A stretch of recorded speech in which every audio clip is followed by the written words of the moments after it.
A soaked mechanic stops to change a tire in the pouring rain only to discover the woman he's helping is no ordinary traveler, but a runaway princess hiding from a life she never chose. Before we dive in, hit that subscribe button and drop a comment. Where in the world are you watching from? The clouds rolled in thick and fast, swallowing the late afternoon sky like smoke curling through a chimney. The scent of rain clung to the air, heavy and electric, and by the time Jesse Carter locked up the last bay door of Carter's auto, the first drops were already splattering on the pavement. He tugged his hood over his head and made for his old F-150, its faded blue paint now speckled with cold rain. Cedar Creek didn't get many storms like this in early spring. Usually, the sky just brooded for a while, rumbled once or twice, then moved on. But not today. Today, the thunder cracked like it meant something, echoing off the surrounding hills and shaking the windows in their frames. Jesse muttered a low curse as he slid into the driver's seat and turned the key. The engine coughed to life with a familiar sputter before settling into its usual growl. The streets were nearly empty, most folks already tucked in at home. Jesse drove slow, windshield wipers beating a frantic rhythm against the downpour. He was tired, hungry, and still smelled faintly of motor oil, but it was a good kind of tired, the kind that came from doing honest work with your hands. His day had started before sunrise, fixing Mrs. Danvers' old Buick and rotating the tires on that busted mail truck the town insisted on keeping alive. Small victories. They added up. As he turned onto County Road 9, lightning flashed across the sky, illuminating the wet world in stark white. That's when he saw a white car pulled halfway onto the shoulder, hazard lights blinking weakly through the sheets of rain. Jesse frowned. The vehicle looked out of place, all sleek lines and luxury curves. Not the kind of thing you usually saw limping along in a town like Cedar Creek. He slowed instinctively. There was someone outside the car, standing by the rear tire, head bowed against the wind. Just a silhouette through the rain, but Jesse could see her arms hugging her sides, coat clinging to her like wet paper. She didn't look up. Most people would have kept driving. Not Jesse. He pulled over. Shifted into park. Grabbed the umbrella from behind the seat. Somewhere deep down, he knew this wasn't going to be just another roadside repair. The rain came down harder now, thick sheets slamming against the windshield, blurring the world into smeared streaks of gray and silver. Jesse eased his truck to the shoulder, his tires crunching over the gravel with a slow, deliberate roll. He flipped on his hazards and cut the engine. The rain drummed like fingertips on the roof above him as he stared through the downpour at the stranded car ahead.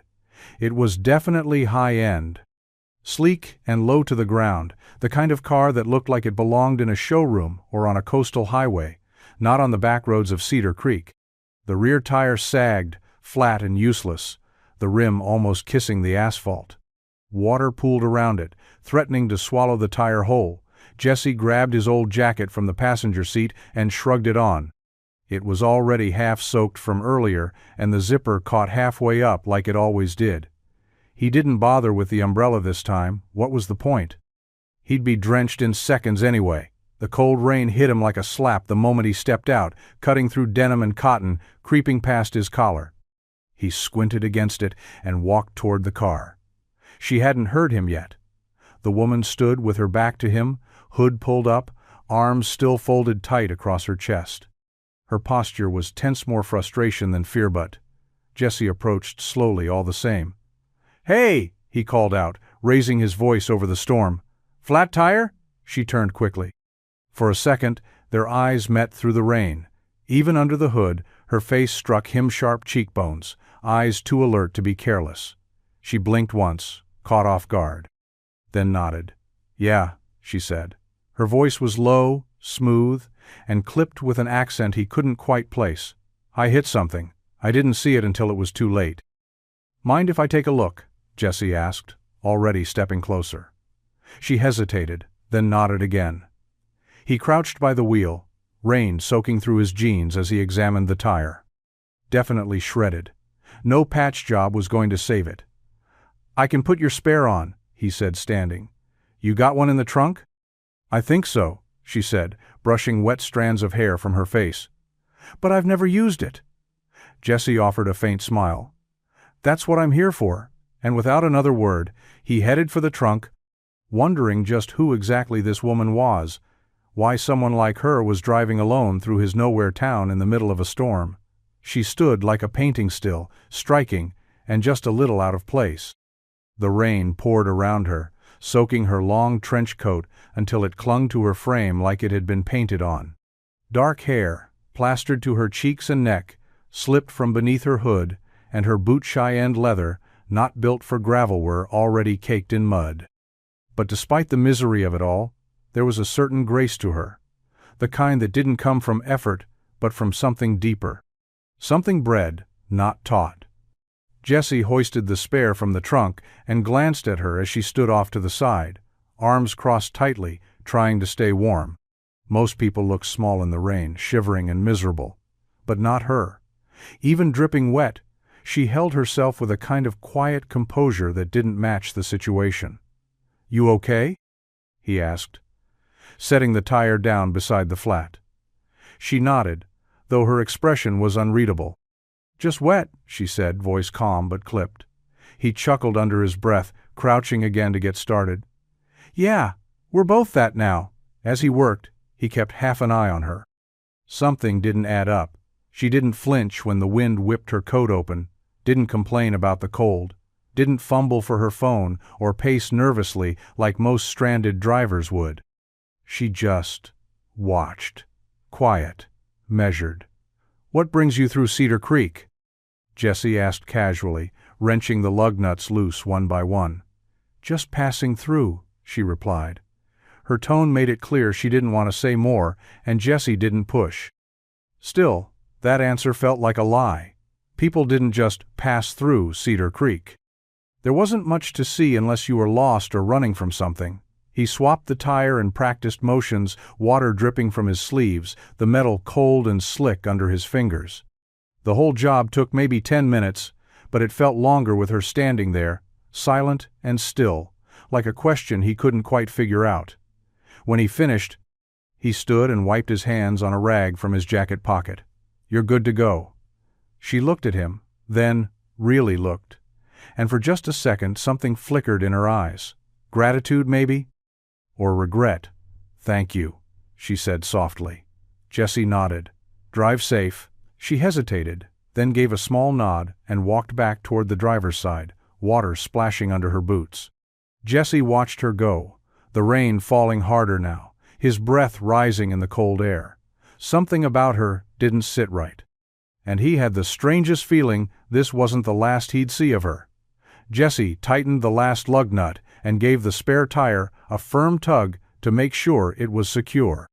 The job was done, easy as they came, but the storm hadn't let up a bit. Rain was still coming down in sheets, soaking his jacket through to the lining. He straightened slowly, his knees stiff from kneeling in the wet gravel, and met her eyes again. She was standing just where he'd left her, barely moved. The hood of her coat had slipped off her head now, and her dark hair clung to her cheeks and neck. Despite the weather and the mud creeping up her designer boots, she held herself with the kind of composure you didn't often see in small-town shoulders back, chin up, as if nothing could touch her. "Should be good to go," Jesse said, stepping back from the car. She nodded, then reached inside her coat and pulled out a sleek black wallet. "Let me pay you for your time." Jesse shook his head before she could even open it. "Don't worry about it." She blinked, surprised. "But you're soaked. I should at least—" He cut her off with a shrug. "It's just a tire. No big deal." She studied him, then not just looked at him, but really studied him, as if she couldn't quite place where someone like him came from. Like she'd just stumbled onto another species. "I insist," she said quietly. Jesse met her gaze, calm and steady. "Then pay it forward." The rain fell between them, filling the silence. Finally, she let out a soft breath and tucked the wallet away. "Thank you," she said again, but this time there was a little weight behind it, less polite, more real. Jesse nodded. "Anytime." She opened the car door, hesitated, and then looked back at him. "Do you own the garage in town? Carter's?" Yeah, he said, lifting an eyebrow. I thought so. A small smile tugged at her lips, almost like she'd figured something out. Then she climbed in and started the engine. The quiet purr of money well spent. The headlights cut through the storm, and just like that, she was gone, a taillight swallowed by rain. Jesse stood there for a moment longer, water trickling down the back of his neck, watching the empty road. He wasn't sure what it was, her voice, her eyes, the way she never flinched, but something about her stayed with him. She said she was just passing through, but Jesse wasn't so sure. Jesse stood beneath the awning of the garage the next afternoon, arms crossed, as he watched the clouds stubbornly refuse to clear. The rain had eased into a mist, but the sky still hung low and gray, casting everything in dull tones. It had been a slow day, just an oil change and a battery swap it. Jesse didn't mind the quiet, gave him time to think. Time to think about her. He wasn't usually the type to dwell. He fixed things, kept his head down, went home to his dog and his half-finished dinner most nights. But there was something about the woman from the storm, something that had settled under his skin and refused to leave, the way she'd watched him like she wasn't used to kindness. Like she wasn't sure if she should trust it. He hadn't expected to see her again. So, when the same sleek white car pulled into the lot just after 2, tires crunching over gravel, he didn't even try to hide his surprise. He stepped forward slowly, as the engine cut off and the door opened. She was out before he could say a word, coat dry now, hair pulled back, but still, just as composed. Maybe even more so, without the storm lashing around them. Didn't expect to see you again, Jesse said. She smiled faintly.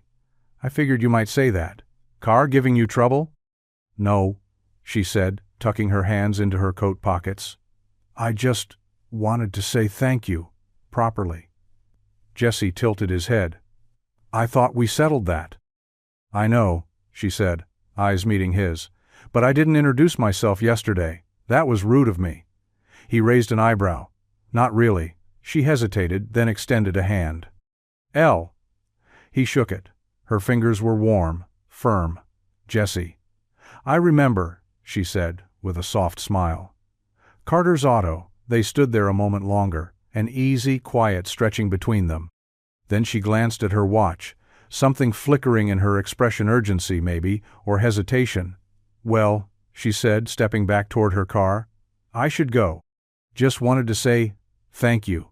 Any time, Jesse replied, the word already familiar. Elle slid into the driver's seat, gave him one last look, and drove off, leaving behind nothing but the scent of something expensive in the air and the strange pull of a name that suddenly felt heavier than it should have. Elle, short, simple, but somehow it didn't feel like the whole truth. The next few days passed in that slow, familiar rhythm. Cedar Creek always seemed to keep early mornings, steady work, and evenings where the quiet stretched long. Jesse kept busy under hoods and between oil pans, but his thoughts drifted more often than he'd admit, especially when the rain let up and the sky finally cleared, leaving the roads dry, but his mind clouded with one name. Elle. He didn't know why she stuck with him. Maybe it was the way she spoke, like each word was carefully chosen. Or the way she'd looked at him, not with pity or flirtation, but like she was trying to understand something about him. Or maybe it was the sense that she wasn't really passing through at all.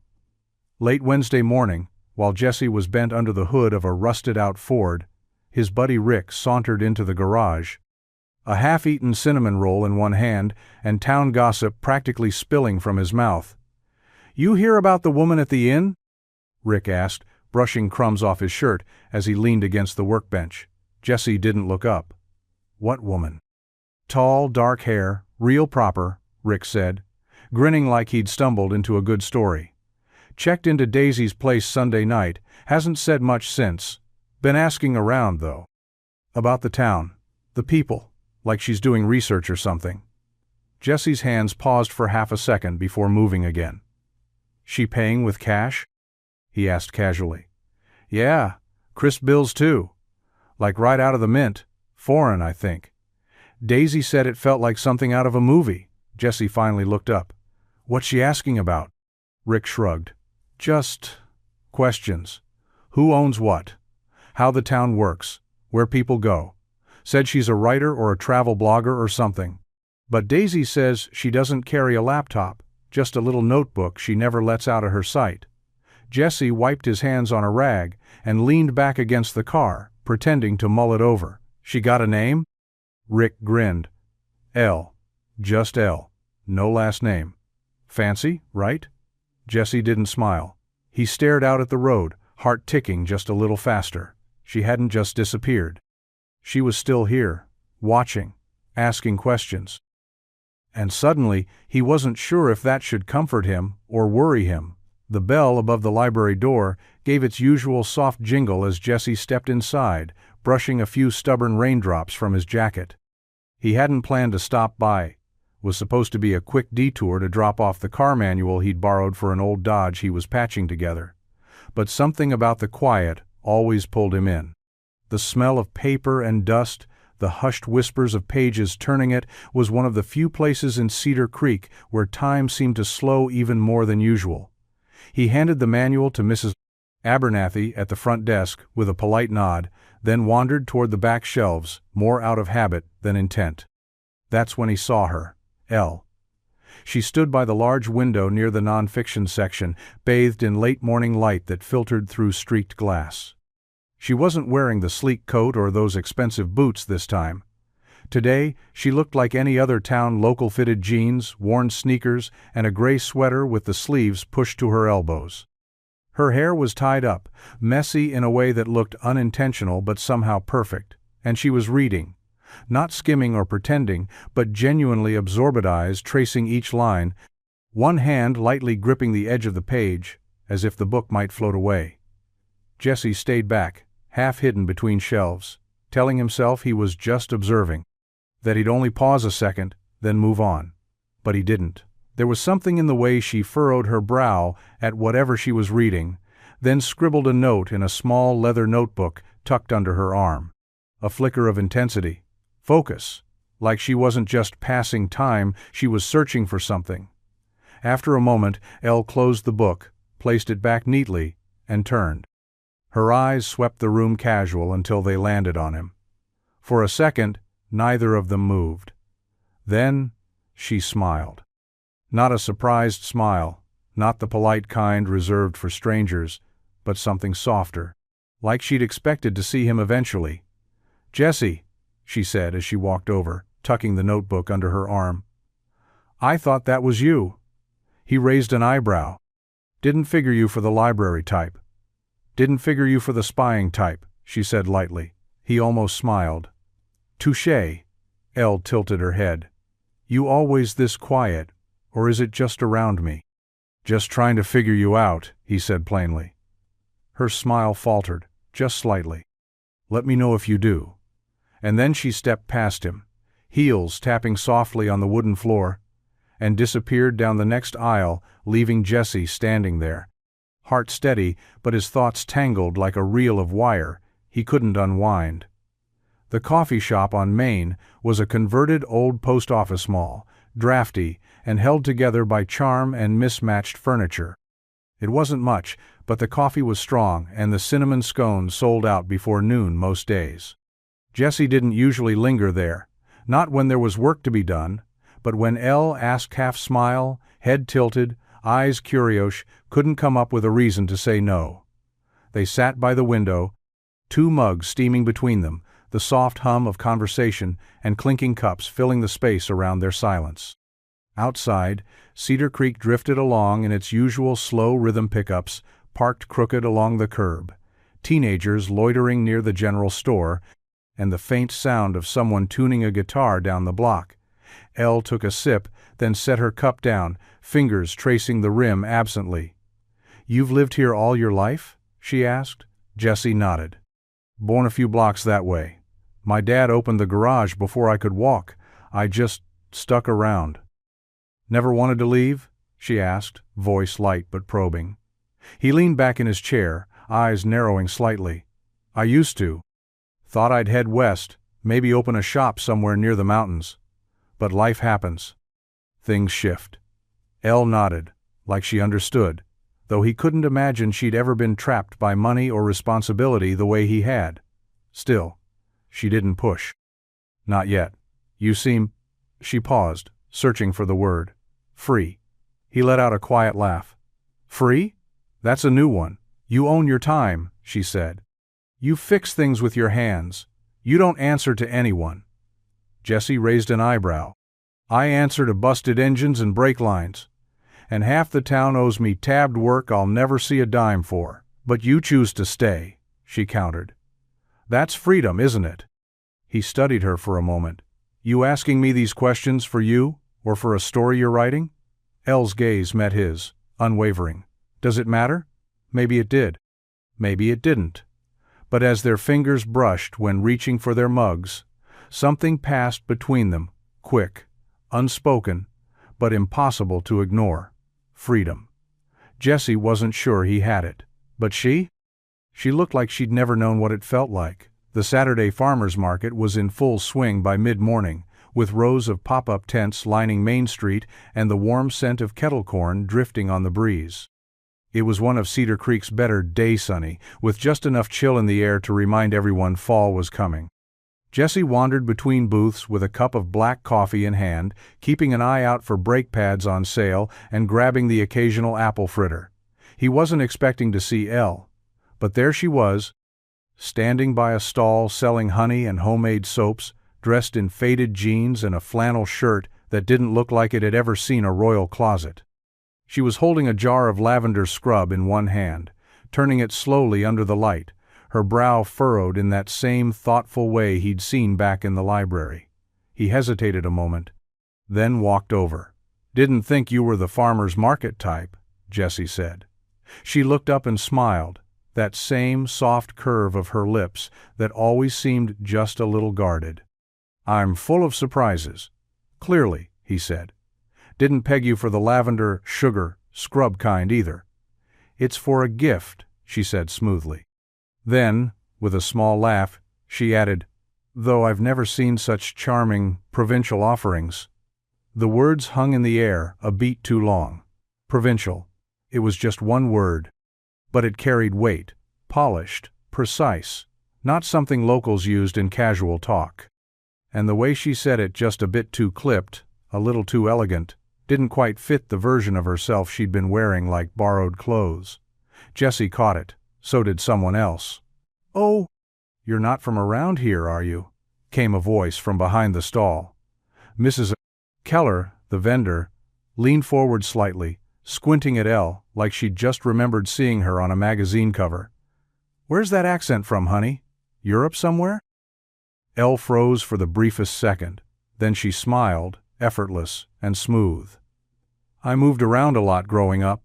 My parents were diplomatic types. Is that so? Mrs. Keller said, not quite convinced, but too polite to push. Jessie didn't say anything, but he didn't need to. Elle glanced at him sideways, just long enough to register that he'd heard it too. As they stepped away from the booth, she spoke low. I slipped. Little bit, Jessie replied. She looked up at him, eyes unreadable. You going to ask questions? Not yet, he said. But I'm guessing there's a lot you're not saying. She didn't deny it. She just walked beside him, quiet and careful, like someone waiting for the next wrong step. It started as a whisper, the kind that breezes through a small town like wind, through cornfields, subtle, quiet, and impossible to ignore once you know it's there. Jessie first heard it from Rick, again, this time leaning against the hood of a rust-colored Chevy with his usual smirk replaced by something more cautious. You see that guy in the gray suit walking around town this morning? Rick asked, flicking his thumb toward the diner across the street. Looked like he just stepped off Wall Street, black car, slick shoes, asking questions. Jessie straightened up from under the hood, wiping his hands on a rag. What kind of questions? About a woman, Rick said. Traveling alone.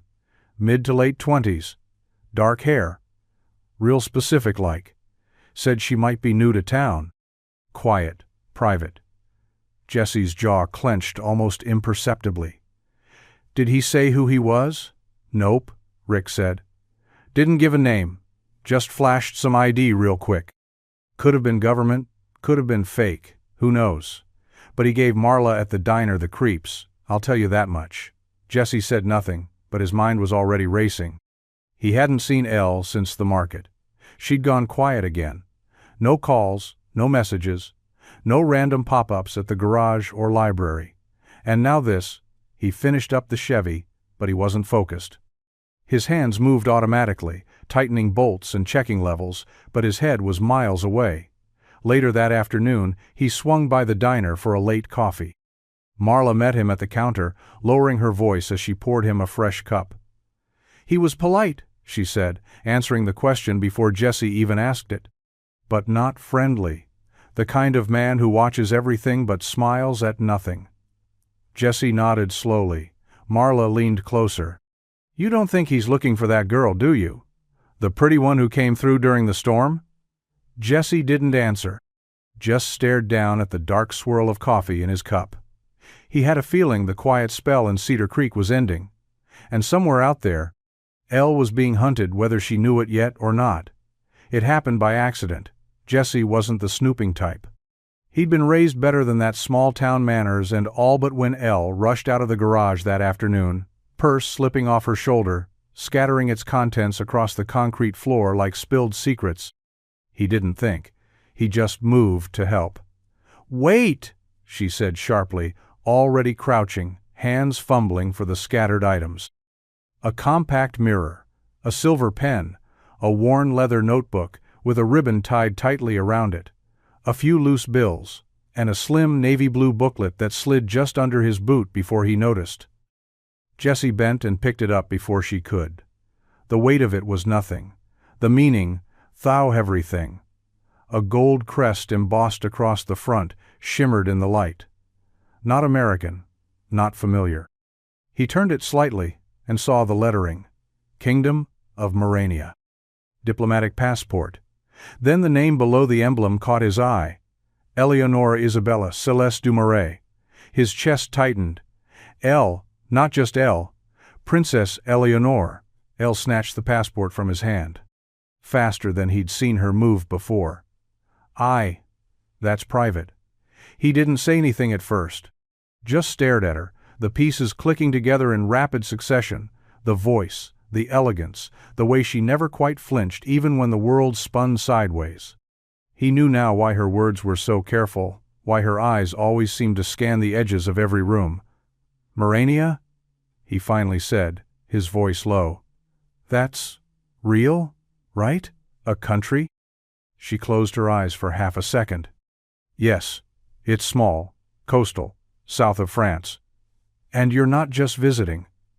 "No," she admitted, her voice just a whisper now. Jesse leaned against the workbench, rubbing the back of his neck. "So, what are you doing here, in Cedar Creek, changing tires in a thunderstorm and hiding in bookstores?" She looked up at him. There was no point pretending anymore. "I left," she said. "I left my life, the crown, everything." He didn't respond, couldn't just yet. The garage buzzed quietly with the hum of fluorescent lights overhead, and somewhere outside, the wind stirred dust across the gravel. "I didn't want to be found," she said softly. "And I didn't want you to find out like that." Jesse met her gaze.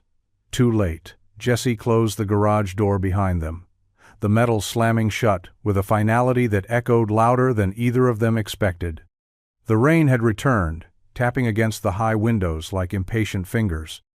Elle stood in the center of the room, her back straight, hands clasped in front of her like she was waiting for a verdict. "You're a princess," Jesse said, the words foreign in his mouth, like trying to speak a language he didn't know he knew. Elle didn't flinch, but her eyes darkened. "I was." He paced, slow and measured, trying to keep the rising storm in his chest from showing.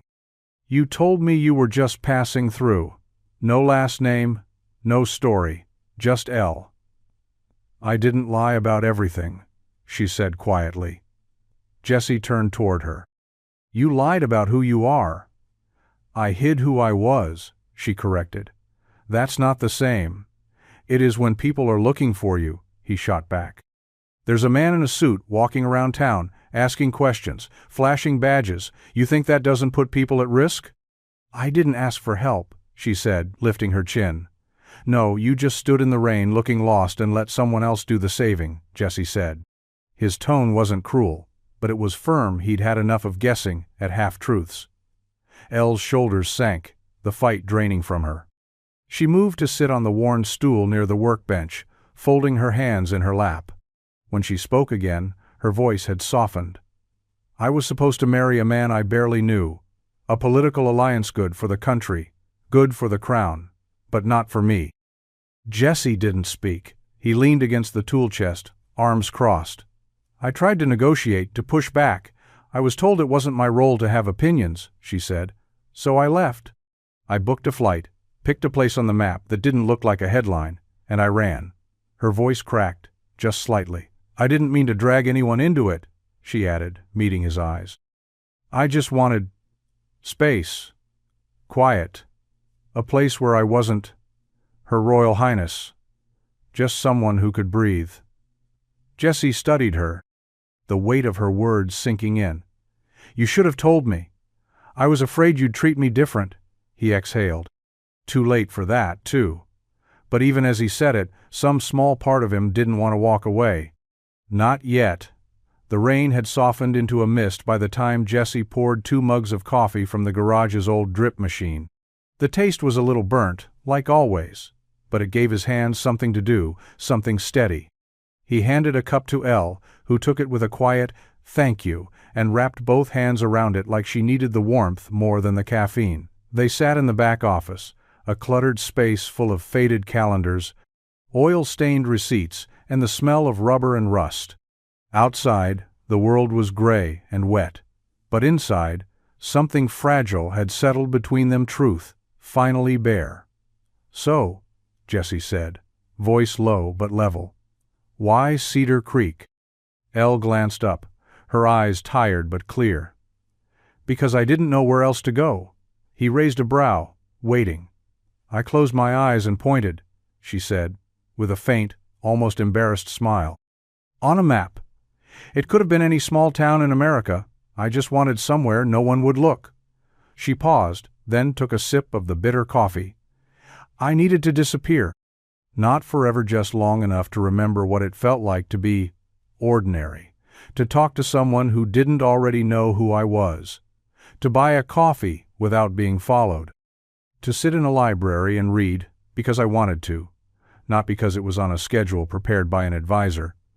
Jesse leaned back in his chair, watching her over the rim of his cup. "You picked a good place. Most people here barely remember the governor's name, let alone a European princess." "That's the point," she said softly. "People say good morning here. They look you in the eye. When you helped me with the tire, you didn't hesitate. You didn't ask for anything. I can't remember the last time someone did something for me without expecting something in return." He didn't respond right away. The silence stretched out, but it wasn't uncomfortable. "And now?" he asked. "Now that they're looking for you?" She set the mug down gently. "Now I don't know." For once, she wasn't composed or polished. She looked like a woman who had run a long way just to catch her breath and now wasn't sure whether to keep running or stop. "I didn't come here to be found," she added, her voice barely above a whisper. "But maybe I came here to be seen." The sky had cleared by nightfall, washed clean by hours of steady rain. A rare kind of quiet settled over Cedar Creek, the kind that only comes after a storm, when the world feels a little softer, a little more still. Jesse drove with the windows down, the air cool and crisp as it rushed through the cab of the old truck. Elle sat beside him, hair pulled back, hoodie borrowed from him and sleeves pushed up past her wrists. She hadn't asked where they were going. She just looked at him, nodded once, and got in. They turned off the main road, following a narrow gravel path that wound through fields and past the edge of an old orchard long since abandoned. Jesse pulled up beside a low hill where the trees thinned and the stars came out like floodlights in the sky. He killed the engine, the sudden silence, leaving only the hum of crickets and the rustle of wind through grass. "Come on," he said, hopping down and lowering the tailgate. Elle followed. her boots crunching softly over the dirt. He spread an old quilt across the truck bed, something faded but warm, and helped her climb up. She settled in beside him, pulling her knees up and wrapping her arms around them. Above them, the stars spilled across the sky in a breathtaking sprawl, bright, endless, unfiltered, no palace ceilings. No walls. Elle tilted her head back, exhaling slowly. "It's beautiful." Jessie glanced at her. "You never see stars like this in Morania?" She smiled faintly. "Only from the cliffs, but there they always felt. Untouchable. Like they were meant for someone else. Here they felt closer. Real. For a while they didn't talk. Just lay side by side, eyes on the sky, breathing in time with the quiet around them. Then Elle laughed. Not the polite, measured kind he'd heard before, but a real laugh, unguarded and bright, like she'd forgotten for a second who she was supposed to be. Jessie turned to look at her. "What?" She covered her mouth, still smiling. "I was just thinking. This is the first time in years I've done nothing. No meetings, no cameras, no bodyguards, watching my every move. Just this." "Sometimes nothing's exactly what you need," he said. She looked at him then, really looked. "Thank you for showing me this." He didn't say anything, just nodded, eyes drifting back to the sky. But in that silence, something shifted, something real. And under the stars, far from palaces and titles, Elle felt something she hadn't felt in a long, long time. Free. The next morning, the world returned to motion. Coffee brewed. Engines groaned. The garage buzzed back to life with the familiar clang of tools and the scent of oil in the air. Jessie moved through it all like he always did, steady, hands-on, fixing what was broken one bolt at a time. But his mind? His mind was somewhere else entirely. Somewhere in the back of his thoughts, Elle sat in his truck bed, wrapped in a blanket of stars, her laughter cutting through the night like something sacred. He hadn't expected it. That kind of joy from her. That kind of feeling from himself. He didn't believe in fairy tales. Never had. Growing up in Cedar Creek didn't leave much room for castles and crowns. Life was practical hard work, good people, small dreams you could afford to chase. But now, for the first time, Jessie felt like he was standing at the edge of something bigger. Something rare. And it had a name. Elle. She stopped by the garage around noon, casual as if it hadn't been her laughing under the stars beside him just hours before. Her hair was loose today, waves brushing her shoulders, and she wore the same hoodie he'd lent her like it belonged to her now. She leaned against the open garage door, arms crossed, watching him with a look that made it hard to focus on spark plugs and wrenches. "I brought lunch," she said, holding up a brown paper bag. "Figured you could use a break," he chuckled, wiping his hands on a rag. "You always bribe your way into a mechanic's heart with sandwiches?" "Only the good ones," she said, that teasing smile curling at the edge of her lips. They ate on the hood of an old truck out back, their legs swinging, shoulders brushing just enough to notice. She talked about her childhood, not the royal parts, but the quiet moments. Feeding horses at her grandmother's summer estate, sneaking pastries from the kitchen when no one was looking, pretending the marble hallways were forests during hide and seek. He told her about learning cars from his dad, about how, when his mother passed, it was the smell of the garage that kept him grounded. How fixing things gave him purpose when nothing else made sense. By the time the food was gone, something unspoken sat between them. It wasn't just comfort anymore. It wasn't just curiosity. It was connection. As she slid off the hood, brushing crumbs from her jeans, Elle looked at him not like a princess hiding in plain sight, but like a woman seeing someone for exactly who he was. Jessie watched her walk away, heart beating a little louder in his chest. And for the first time, he let himself wonder, what if this was more than temporary? What if, somehow, a mechanic and a princess belonged in the same story after all? It started with a headline. Rick slapped a folded newspaper down on the garage counter just after sunrise, the ink still fresh, his eyes wide with the kind of gossip that usually came with a smirk. But today, there was no Gringe's concern. "Check this out," he said, tapping the front page. "Foreign security detail questions locals in Fairgrove missing royal heir rumored to be in the U.S." Jesse didn't move at first. He kept working on the carburetor in front of him, pretending the words didn't send a jolt straight through his spine. But when he finally looked, the photo was unmistakable. Not of Elle, but of the men. Black suits, earpieces, one of them with a crest barely visible on his lapel. The same crest Jesse had seen embossed in gold on the passport she hadn't meant for him to find. "They were just one town over?" he asked, voice low. Rick nodded, lowering his voice even though they were alone. "Yesterday. Asking about a woman traveling alone. European, discreet, but intense. Sheriff says they've got diplomatic clearance, so no one can stop them. Said they're with the Moranian Royal Protection Unit." Jesse's jaw tensed. "And now they're moving west." "Looks like it. Fairgrove was only 15 miles out. They were close." Jesse felt it in his gut, the tightening of the circle, the way the quiet around town had started to shift. People talked more softly now, looked over their shoulders. Cedar Creek wasn't used to men in suits asking questions that carried consequences. He pulled off his gloves and stepped outside, the early morning sun casting long shadows across the gravel. The garage felt too open now, too exposed. Elle hadn't shown up yet today. She didn't always. She kept her schedule loose, drifting in and out like smoke. But now, that absence felt heavier. Louder. He pulled out his phone, thumb hovering over her contact. He didn't call. Not yet. But the message was clear. They were coming. And if she didn't run soon, everything she'd risked might disappear in the blink of a black SUV pulling up to the curb. By early afternoon, the town had a hum to it. Not loud Cedar Creek, never got loud, but charged, like the air before a storm. People talked more quietly than usual, heads bent close together outside the bakery, at the diner counter, in the aisle between canned goods and coffee filters. Something was brewing. Jesse felt it the moment he stepped into Baird's grocery.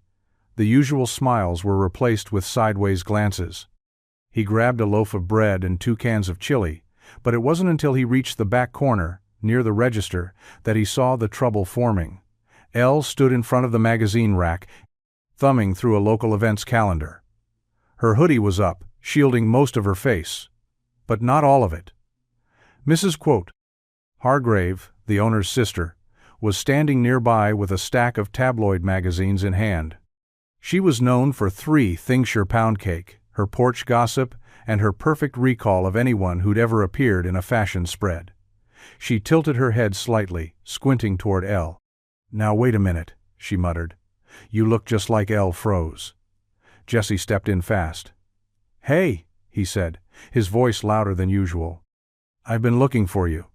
Elle turned toward him, startled but grateful. Jesse slipped his arm around her shoulder, like they'd known each other their whole lives. Mrs. Hargrave's eyes narrowed. "Does she model? I swear I saw her in Modern Elite a few years back, some royal fashion thing."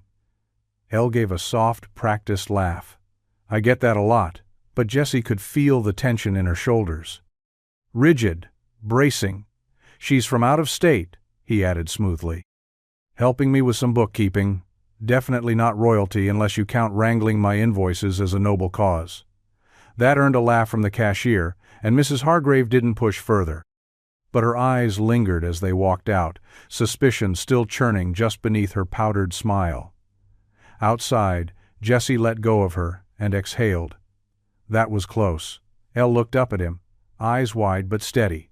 "Too close." He nodded. "We're running out of quiet corners." She didn't argue. And Jesse knew next time, they might not get to walk away unnoticed.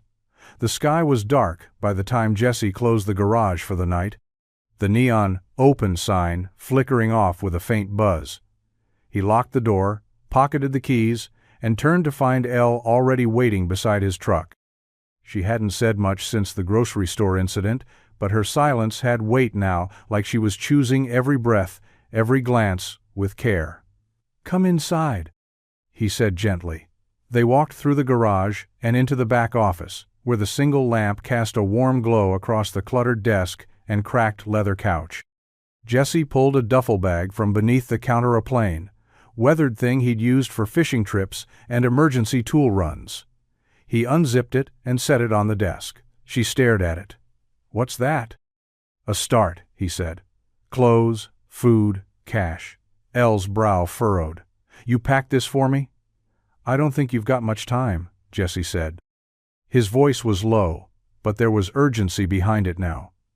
"People are starting to notice. The guard's getting closer. Someone will talk, maybe by accident, maybe not. And if they find you here—" "They won't," she said, cutting him off. Jesse stepped closer, jaw tight. "You can't know that." She looked up at him then, eyes steady. "I know I'm tired of running." He didn't speak right away. The air between them crackled with everything unsaid. He wanted to protect her. Get her out. Keep her safe. But she wasn't asking for rescue, she was asking for something far more dangerous. A choice. "I found something here," she said softer now. "Something I never had, not even behind palace walls. People talk to me like I'm a person, not a title. You," her voice caught. "You look at me like I belong, like I'm not a burden, or a pawn, or a symbol." Jesse swallowed hard, hands clenched at his sides. "And I do. But none of that matters if they take you back." She reached out and touched his hand light, warm, real. "I'm done disappearing," she whispered. "I'd rather be found here, being myself, than keep hiding and lose who I am." The bag sat between them, unclaimed. And Jesse realized for the first time, maybe Everell wasn't the one who needed convincing. The field, just outside town, had become their place. No signs, no fences. Just an open stretch of land where the grass swayed like waves and the sky spilled over with stars. Jesse parked the truck at the top of the ridge, cut the engine, and let the silence settle around them. The night was clear, still, and unnervingly perfect. They climbed into the truck bed again, same quilt spread across the metal, same hush between them. But everything felt different now. Sharper. Slower. Like time had taken a breath, and was holding it, waiting to see what they'd do next. Elle lay on her back, arms folded beneath her head, gazing upward. Her hair fanned across the blanket, catching bits of moonlight like silver threads. Jesse sat beside her for a while, just watching the rise and fall of her chest, memorizing the small things he wasn't sure he'd get to see again. "Do you ever wish you could freeze a moment?" she asked suddenly, her voice barely louder than the wind. "Just hold it, keep it from slipping away?" Jesse looked up at the stars. "All the time." She turned her head toward him. "What would you do with it?" "I'd stay right here," he said, without hesitation. "In this truck, under this sky, with you." Her lips parted just slightly, but no words came. Instead, she reached for his hand, lacing her fingers through his. It was the first time she'd touched him without fear in it. No hesitation. No looking over her shoulder. "I don't know what tomorrow looks like," she said quietly. "Or next week. I don't know who's coming or how long I can stay. But right now, this is the most real thing I've ever felt." Jesse turned to her, and in the hush of that field, no guards, no titles, no fear, he leaned in and kissed her. Slow. Certain. It wasn't desperate. It wasn't rushed. It was two people who knew this might be their only chance to say what words couldn't carry. They stayed like that for hours, curled beneath the stars, their world shrinking to the quiet rhythm of breath and heartbeat. And as the wind moved gently through the grass around them, they both knew whatever happened next, they wouldn't forget this night. Not ever. The morning broke too quietly.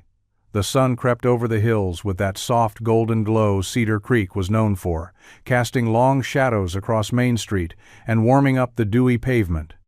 But something in the air felt wrong, tight, coiled, like the town was holding its breath. Jesse knew it the moment he stepped out of the garage. The silence wasn't the usual peaceful kind. It was the kind that came before a siren, before a storm. He saw it in the way Marla from the diner avoided his eyes when she walked past. Heard it in the nervous edge to Rick's voice when he called from down the street. "You hear anything about black cars coming in this morning?" Jesse stiffened. "Where?" "West side of town, just outside the old mill road. 3 of them. Government plates. Unmarked." His gut twisted. How long ago? 10 minutes, maybe. Jesse didn't wait. He was already moving, stripping off his gloves, grabbing his keys, heart thudding harder with each step. He didn't need confirmation. He knew. Someone had talked. He tore through the side roads toward the cottage Elle had been renting again, old 2-bedroom tucked behind the trees at the edge of town, just far enough out to be overlooked. Not anymore. He pulled up fast, gravel crunching under his tires, and jumped out before the truck had even fully stopped. Elle was standing on the porch. She'd heard him coming. Her eyes met his and widened. "They're here, aren't they?" Jesse didn't answer. He didn't need to. The look on his face said everything. She didn't cry, didn't panic. But he saw something crack in her, just for a second. That carefully held composure, that royal spinite slipped. And underneath it was just Elle. Scared. Cornered. "I think someone tipped them off," Jesse said, his voice hard. "Could have been the woman from the grocery store. Maybe someone at the diner. I don't know. But they're close." She nodded once, slow and heavy, like the weight of it was finally too much to hold. "Then it's over." "No," Jesse said quickly. "It's not. We can still." But she held up her hand. "Jesse, it was always going to end this way." Sirens were faint in the distance now. Faint, but getting louder. She looked at him like she was memorizing his face. And Jesse realized this wasn't just a goodbye. It was surrender. Gravel flew behind Jesse's pickup as he slammed it into gear and peeled away from the cottage, the tires screaming against the turn. Elle sat beside him, seatbelt already buckled, hair flying loose around her face. She didn't speak. Neither of them did. There wasn't time. In the rearview mirror, the flash of black SUVs tore through the tree line too, maybe 3 of them, fanning out like wolves on a scent. Their engines were quiet, sleek, far too clean for these country roads. But they moved fast. Faster than they should have. Jesse cursed under his breath and took a hard right down a dirt trail few locals even remembered. The truck jolted, suspension groaning, mud splattering up the sides. He glanced at Elle White, knuckled, wide-eyed, but calm in a way that scared him more than panic would have. "They're gaining," she said. He nodded once, jaw clenched. They weren't planning to knock. Behind them, one of the SUVs swerved onto the path, tires chewing through mud like teeth. A second followed. The third didn't bother with subtlety. It veered straight across the open field, headlights cutting through the trees, aggressive, unrelenting. Above, a distant whirring grew louder. Elle looked up. Helicopter. Of course they brought a chopper. "Hold on," Jesse growled, wrenching the wheel left and barreling through a break in the fence line. The truck soared for half a second, then slammed back down, landing hard enough to jolt their teeth. But it gave them a lead. The SUVs were built for speed, not improvisation. Jesse's truck? It was built from 100 repairs and a little bit of stubborn. They ducked under a canopy of trees, the road disappearing into rutted dirt, branches scraping the windows. The helicopter passed overhead too fast, too high to see through the leaves. For now, Elle looked at him, chest rising and falling fast, but her voice stayed even. "Do you know where you're going?" "Nope," Jesse said, turning sharply again, "but I know where they won't." And for a few precious minutes, they were ghosts vanishing into the back roads and brush, no titles, no rules, no guarantees. Just a mechanic and a runaway princess, running like hell into the unknown. The cabin was barely standing more wood rot than structure, with a slanted roof and windows, long since eaten away by weather and time. But it was off the grid, buried deep in the woods near the Tennessee border, and far enough from the main roads that even the Royal Security Team's sleek black SUVs wouldn't find it unless they knew exactly where to look. Jesse killed the engine and let the truck tick quietly as it cooled. He and Elle sat in silence, breath fogging in the cooler mountain air. Their escape had bought them hours, not days, and both of them knew it. "This place won't hold," Elle said softly, eyes scanning the trees, the shadows, the silence. "It doesn't have to," Jesse replied. "Just has to give us a head start." Inside, the cabin smelled of pine, dust, and old smoke. Jesse broke open a window from the inside to clear the air. The fireplace was half functional, and the woodpile behind the shed hadn't seen use in years, but they managed to get a small flame going enough to warm the edges of their panic. Elle sat on the floor beside the hearth, legs pulled to her chest, hair still damp from the river they'd crossed to throw off the SUV trail. Her borrowed hoodie was streaked with mud. She looked nothing like royalty, just human, tired, worn down to the bone. "We can cross the state line at first light," Jesse said, unfolding a map across the rickety table. "There's a stretch of back road that cuts south through no man's land. No cameras, no traffic. If we can reach it—" "What happens after that?" she asked, not looking at him. He paused. "Then you disappear again. New name, new town. And you?" He looked at her, really looked. "I'm not sure yet." A long silence followed. The fire cracked gently between them. "I hate this," Elle whispered. "Running, hiding, always waiting for someone to catch up. I thought I could live with it. But now—" She didn't finish. She didn't have to. Jesse crossed the room and sat beside her, shoulder brushing hers.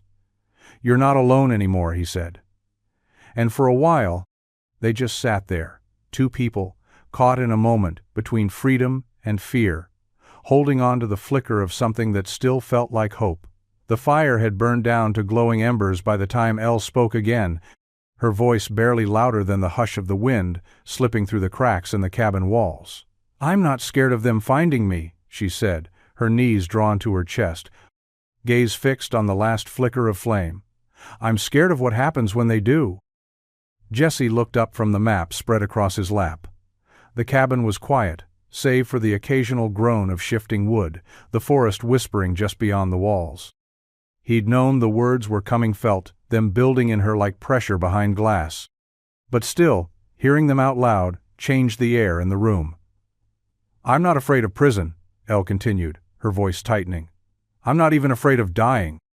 But going back to that life, smiling for cameras, wearing crowns I didn't choose, standing next to people who think of me as a pawn and not a person that terrifies me." She turned to him then, eyes glistening. "They'll make it look soft, elegant, but it's not.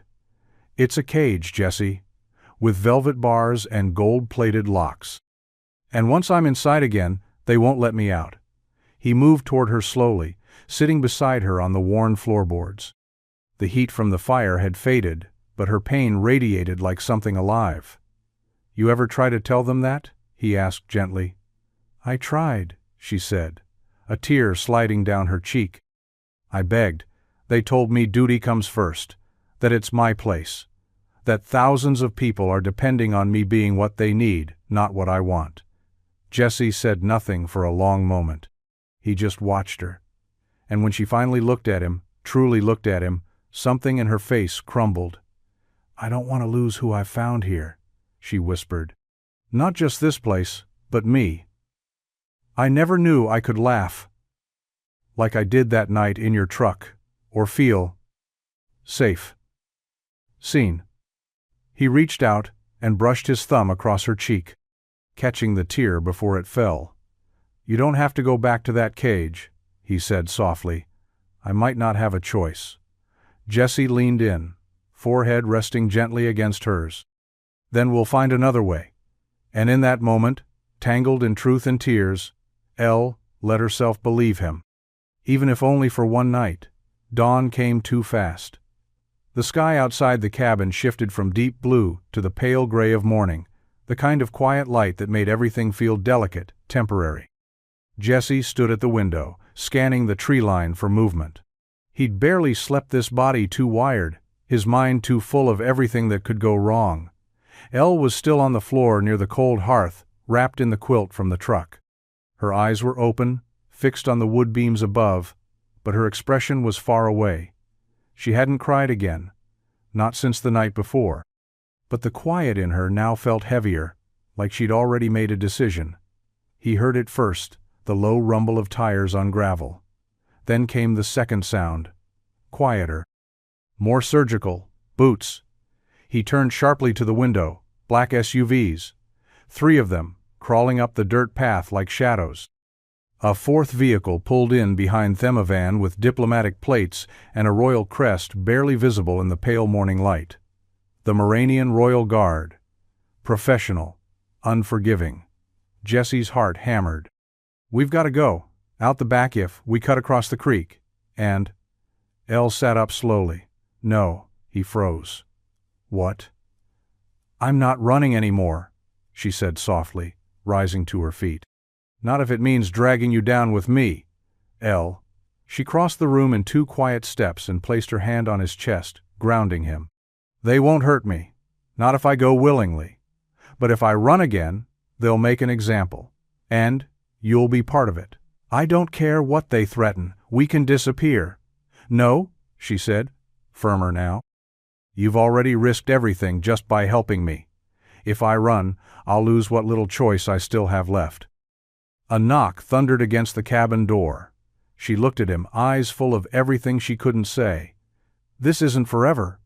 Jesse stepped closer, voice hoarse. "Don't do this. I have to."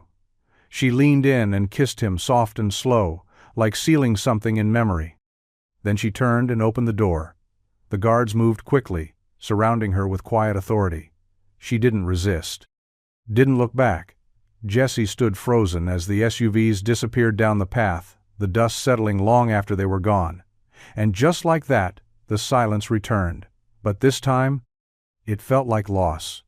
The morning haze clung low to the ground, casting long shadows across the forest floor as the last of the black SUVs faded down the gravel path. The hum of engines was gone now, swallowed by the stillness that followed their departure. All that remained was dust in the air, tire tracks in the dirt, and Jesse standing alone at the edge of the clearing, hands clenched at his sides, chest hollow. It hadn't felt real until the door shut behind her. Until the guards nodded once, barely acknowledging him, and drove off like she'd been a package, a problem solved. But before that, just before Elle had looked back, only for a second, just long enough to see him one last time. And in that look was every word they hadn't said, every promise they weren't allowed to make. And then she moved. She'd crossed the distance between them in a heartbeat, boots crunching softly in the damp dirt, hair falling loose around her face. The guards tensed, but didn't stop her. She reached up, cupped his face in her cold hands, and kissed him. It wasn't desperate. It wasn't dramatic. It was deliberate. The kind of kiss that brands a person. That says, remember me, even when the world is doing its best to make you forget. When she pulled back, her voice was a whisper, barely louder than the wind. This isn't the end, Jesse. I'll find a way. He wanted to believe it, wanted to beg her not to go. But he saw the steel in her spine, the quiet fire behind her fear. She wasn't walking away because she wanted to. She was doing it because she had to, because she was still protecting him. I'll wait, he said softly. However long it takes. She smiled, then soft, broken, real. Don't. His chest tightened. Why not? Because when I come back, she whispered, stepping away, I want you to be living, not waiting. The guards called her name once, and she turned. No crown. No fanfare. Just Elle, the girl who had once stood in the rain with a flat tire and a hidden life, and who had somehow changed everything. And then she was gone. The days rolled on, but time felt strange in Cedar Creek, measured not by calendars or clocks, but by the absence of her. Jesse woke early each morning, same as always. Coffee at dawn. Garage lights flicked on before the sun fully cleared the treetops. He took the same job soil changes, brake pads, the occasional stubborn transmission, and smiled when he was supposed to, but the rhythm of his life had shifted. The hum beneath it all had changed. Elle was gone. and the silence she left behind was louder than any goodbye. At first, people asked. Curious looks, cautious questions. "Hey, Jesse, whatever happened to that friend of yours?" Or, "She go back home?" He gave polite nods, vague answers. No one pushed too hard. Cedar Creek respected a man's quiet. But the truth was, she hadn't just left, she'd been taken. Not forcibly, not violently, but it had felt like loss, all the same. One day she was there, and the next, nothing. The cabin by the border sat empty now. He drove by once, maybe twice, just to see. The quilt was still in the truck bed, folded neatly behind the seat. He hadn't brought himself to move it. Nights were the worst. When the tools were packed away, the lights were out, and there was no more distraction to keep his thoughts at bay. He'd sit on the porch with a beer, eyes tilted toward the stars, the same ones they'd watched together from the back of his truck. Sometimes he'd talk to her, quietly, like she could hear him from across an ocean. No one knew her real name, not in town, not in full. But Jesse did. He whispered it once, under his breath, just to see how it felt in the air. Eleanor. He'd promised he wouldn't wait, that he'd keep living, but the truth was, he couldn't go back to before. Not really. Not when everything, every small joy, every quiet second was laced with the ghost of her laugh, the press of her hand, the memory of a woman who once stood in the rain and changed the course of his entire life. She was gone. And yet, somehow, she was everywhere. It started with one letter.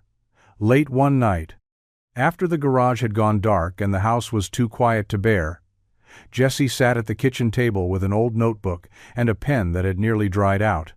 He stared at the blank page for a long while, fingers hovering, unsure what he was doing. And then, without thinking, he wrote, L. The rest came like breath. Slow at first, halting. Then pouring out in quiet waves. He wrote about the days since she left, about the empty chair in the truck, about the way the wind still tugged at the trees behind the garage like it carried her voice with it. He told her about Mrs. Keller's chickens finally breaking through the fence again and how Rick was still overcharging for used spark plugs. He didn't write like a man hoping she'd read it.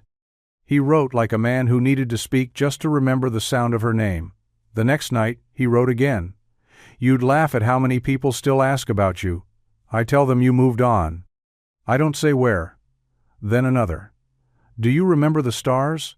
I went out to the ridge, brought the quilt, sat there a while. It didn't feel the same. And another. I think about you more than I should, more than I promised I would. But you carved your name into the quiet parts of my life. And now, there's no getting it out. The notebook filled slowly, one page at a time. Jesse never signed the letters, never sealed them.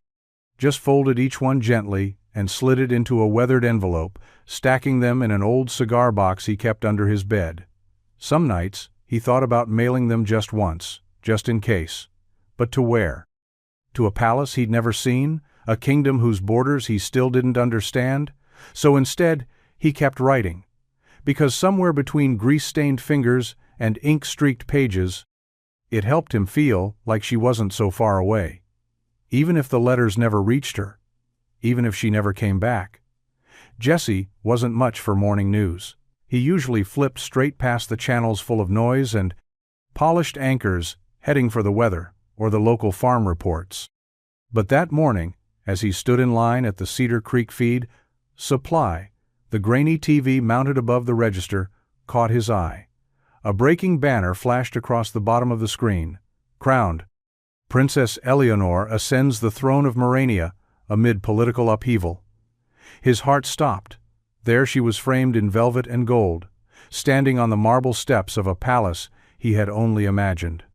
Crown on her head, hands clasped in front of her, cameras flashing like lightning all around her. Reporters jostled behind a security line, voices rising in chaotic bursts of French and English. But Jesse only saw her eyes. She wasn't crying. She wasn't smiling. She looked still, and strangely distant, like she wasn't really there at all. The customer in front of him muttered something about politics and moved on. Jesse stayed frozen, staring at the screen like it might blink and tell him it was all a mistake. "Didn't you used to know a girl looked like her?" the cashier asked casually, ringing up a bag of seed. Jesse didn't answer. Not really. He just gave a small nod, took his receipt, and walked out into the cold morning air.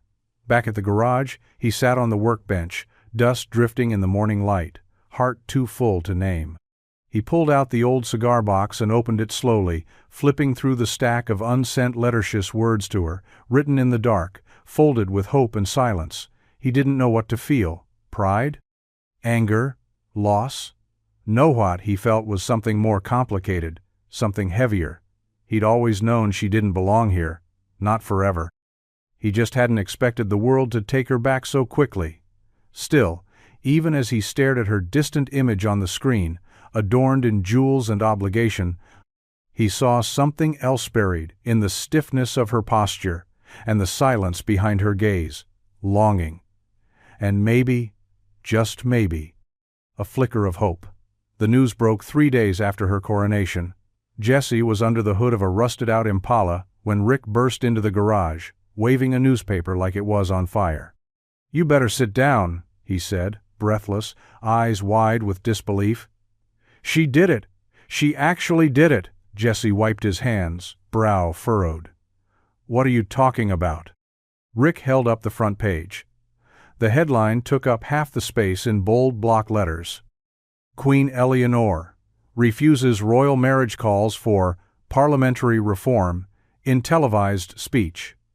Below, it was a still shot of her standing at the royal podium, no crown, no royal garb, just a sharp navy dress, a single strand of pearls, and a face that was calm, resolute, and utterly unapologetic.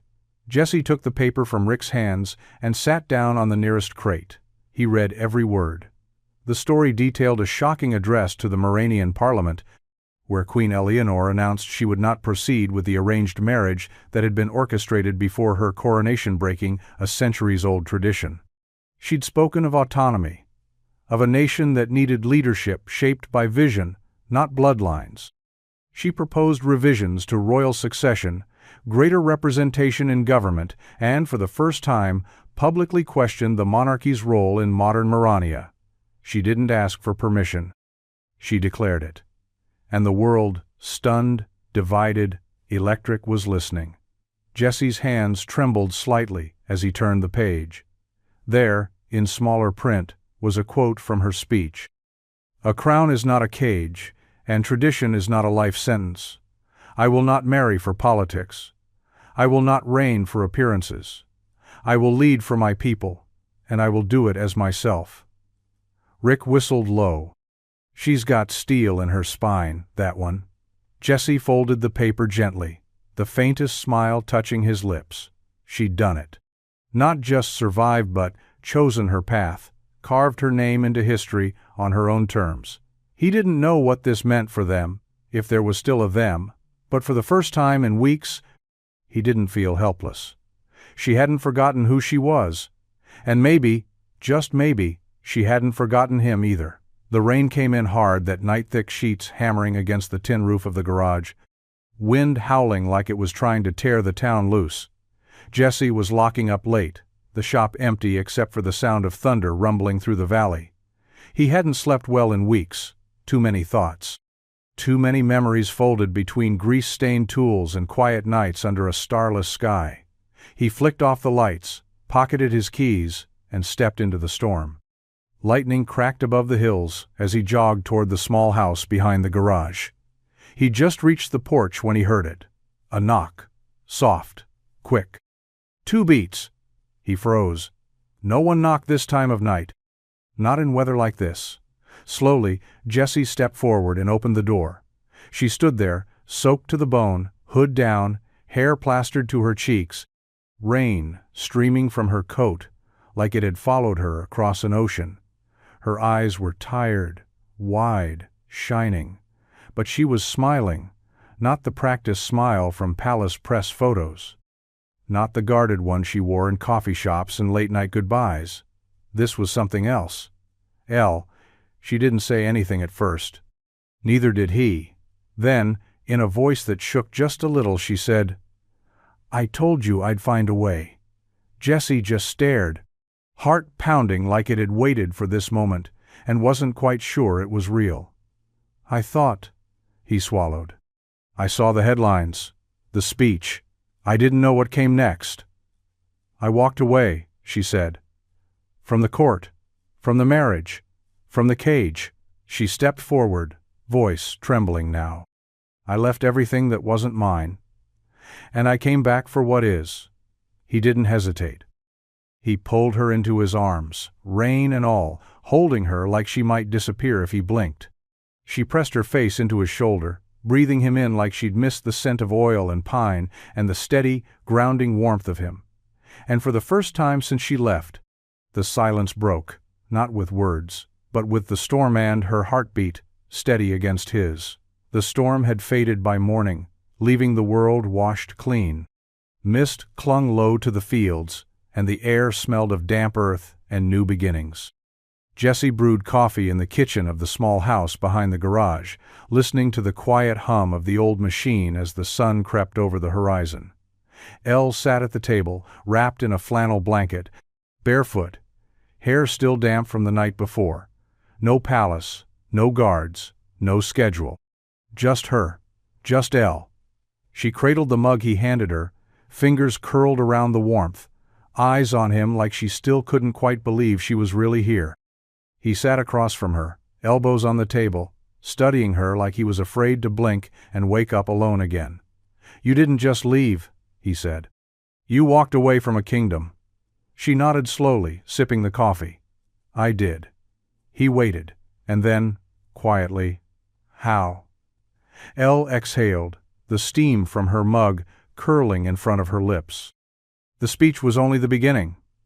Afterward, I met with the council, with my family.